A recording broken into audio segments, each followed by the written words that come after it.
Vous ne le savez peut-être pas encore, mais partout autour de vous se trouve un moyen de stocker de l'énergie. Non pas dans des batteries, mais plutôt dans du fer. Étonnant, vous ne trouvez pas ? L'histoire suivante devrait vous aider à comprendre. Il était une fois un dragon portant le nom terrifiant de Férox et vivant à proximité d'un village isolé dans les montagnes. Mais n'ayez pas peur, c'est un allié fidèle des habitants du village, car c'est lui qui les alimente en énergie. Son petit secret, il brûle des particules de fer. Contrairement à vous, qui utilisez du fer pour fabriquer des clés ou des vélos, Férox est lui capable de le brûler afin de dégager l'énorme quantité d'énergie qu'il contient. Le tout sans émettre de CO2, contribuant ainsi à un monde durable. À travers sa flamme, l'énergie contenue dans le fer est libérée et peut être utilisée par les habitants pour chauffer leur maison ou produire de l'électricité. Une fois brûlées, les particules de fer restent solides et sont récupérées par le dragon. Mais elles sont alors rouillées et vidées de leur énergie. Ce sont devenus ce qu'on appelle des oxydes de fer. Heureusement, Férox a de bons amis magiciens dans la vallée voisine, là où le soleil brille de mille feux et où le vent est éternel. Grâce à ces sources d'énergie abondantes, les magiciens sont capables de recharger les particules rouillées.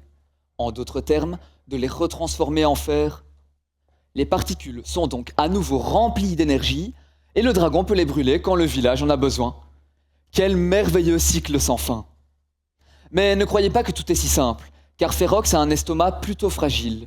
Et c'est là que j'interviens. Les particules de fer qu'il consomme contiennent en réalité des impuretés.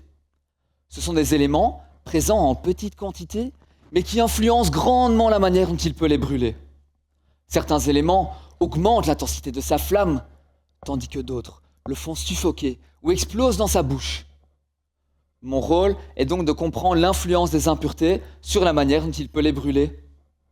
Ainsi, je lui souffle à l'oreille quelles particules de fer il devrait utiliser. Et tout est bien qui finit bien. Bon, en réalité, je ne suis ni dresseur de dragons, ni magicien. Mon Férox à moi, c'est un brûleur. C'est comme une grosse boîte dans laquelle j'injecte des particules de fer contenant différentes impuretés. À l'aide d'une caméra, j'observe alors comment chaque particule brûle. Je les récupère ensuite pour les recharger avec de l'électricité produite de manière renouvelable. Ma thèse contribue donc au développement d'un moyen de stockage d'énergie respectueux de l'environnement. Dites adieu aux batteries toxiques et volumineuses, et bienvenue dans le nouvel âge de fer, où mon dragon et moi sommes là pour mettre le feu.